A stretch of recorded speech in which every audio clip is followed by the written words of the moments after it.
नमस्कार दोस्तों, स्वागत है आप सभी का ज्ञान पूरक चैनल में। दोस्तों, बोलना अच्छी बात है।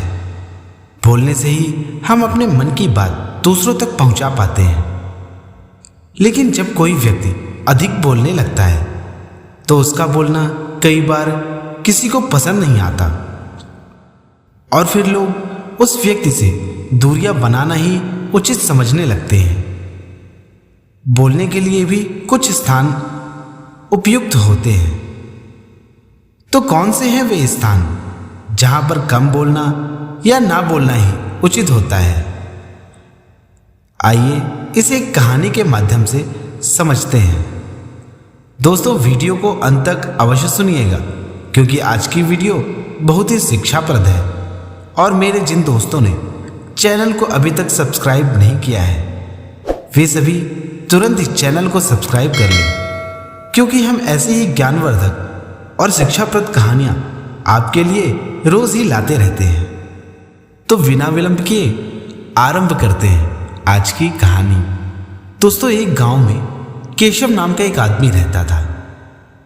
उसे अधिक बोलने की आदत थी। जहां जरूरत ना हो वहां पर भी वह फालतू की बातें करता रहता था। अगर कहीं चार लोग खड़े हैं और किसी गंभीर विषय पर चर्चा कर रहे हैं तो वहां पर भी केशव बिना विषय जाने बिना सर पैर की बातें करने लगता। सभी लोग उसकी इस आदत से बहुत ही ज्यादा परेशान हो चुके थे। दोस्तों, कहीं ना कहीं केशव को भी यह बात पता थी कि लोग उसे पसंद नहीं करते। केशव को आता देख लोग उससे दूरियां बनाना ही उचित समझने लगे। केशव इस बात से बहुत दुखी था और गांव के बाहर एक स्थान पर बैठा हुआ था। वहीं से गांव के एक पंडित जी गुजर रहे थे। जब उन्होंने केशव को उदास देखा तो वो केशव के पास गए और पंडित जी ने केशव से उसकी उदासी का कारण पूछा। केशव ने कहा, पंडित जी, लोग मुझे पसंद नहीं करते। मैं किसी के पास जाता हूं तो लोग मुझसे दूर भागने लगते हैं। मुझे ये अच्छे से मालूम है कि लोग मेरी अधिक बोलने की आदत के कारण ही मेरे साथ ऐसा व्यवहार करते हैं। मैं क्या करूं, ये आदत मुझसे छूटती ही नहीं। तो पंडित जी ने केशव से कहा, केशव, यह तो गंभीर समस्या है। देखो केशव, हर समय बोलना उचित नहीं होता। जो भी व्यक्ति अधिक बोलता है उसे ऐसा लगता है कि वह औरों से अधिक जानता है।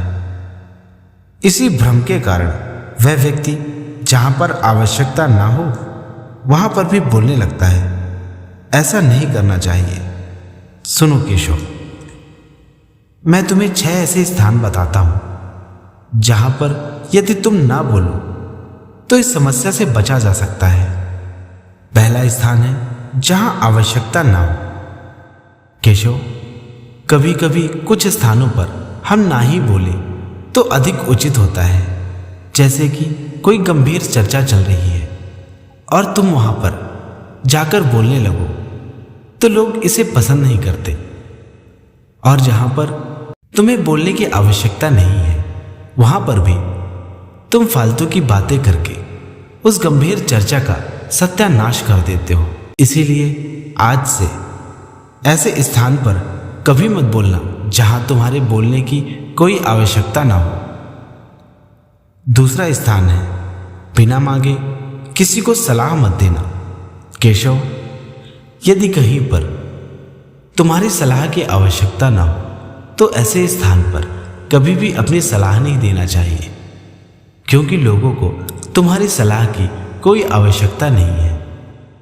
तीसरा स्थान, जब कोई व्यक्ति अपनी कोई जरूरी बात कह रहा हो तो उसे बीच में कभी नहीं टोकना चाहिए, क्योंकि सामने वाला व्यक्ति यह चाहता है कि आप उसकी बातों को ध्यान से सुने, जिससे उसके मन का बोझ हल्का हो जाए। और ऐसे समय पर जब आप उसकी बात काटते हैं तो उस व्यक्ति को कभी भी अच्छा नहीं लगता। यह मेरी और तुम्हारी दोनों की बात है।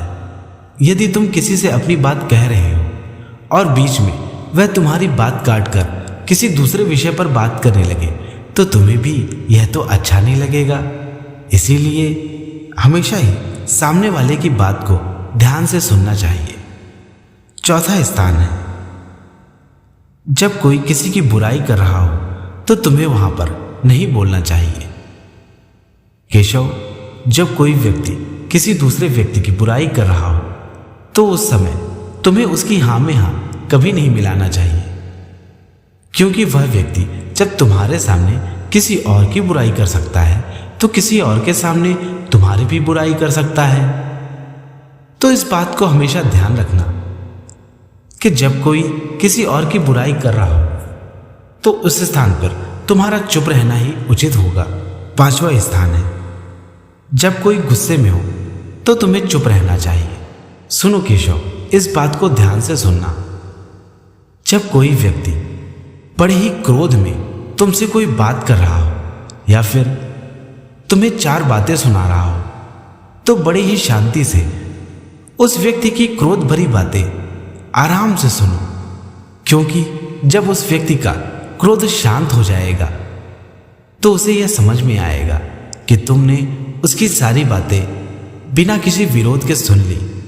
उसे भी यह समझ में आ जाएगा कि अब वह गलत कर रहा है और वह उसी समय शांत हो जाएगा, क्योंकि उस समय उसके दिल की सारी भड़ास निकल चुकी होगी। और फिर उसके बाद तुम अपनी बात उसे समझाओ, वह व्यक्ति आराम से तुम्हारी बात सुन लेगा और समझ लेगा। छठा स्थान है, जब आपको किसी चर्चा के विषय में मालूम ना हो तो आपको वहां बिल्कुल नहीं बोलना चाहिए, क्योंकि जब आपको उस चर्चा के बारे में कोई ज्ञान ही नहीं है तो फिर ऐसे विषय पे आप क्या ही बोलोगे जब आपको उस बारे में कुछ पता ही नहीं है। वहां पर अज्ञानियों की भांति जब आप उस चर्चा पर बात करने लगते हैं तो आपको उस सभा में मूर्ख समझा जाता है और इस कारण से भी लोग आपसे दूरी बनाना आरंभ कर देते हैं। केशव, इन स्थानों पर तुम कभी भी अपनी राय मत रखना, तभी तुम अपनी इस समस्या से बच सकते हो। तो दोस्तों, आज की कहानी बस इतनी ही। दोस्तों, आशा करते हैं आपको हमारी कहानी अच्छी लगी होगी। यदि अच्छी लगी हो तो चैनल को सब्सक्राइब और वीडियो को लाइक अवश्य कर दीजिएगा और कमेंट में जय श्री कृष्ण अवश्य लिखिएगा। तो दोस्तों, आज के लिए विदा लेते हैं और अंत तक हमारे साथ बने रहने के लिए आप सभी का बहुत बहुत धन्यवाद। जय श्री कृष्ण। राधे राधे।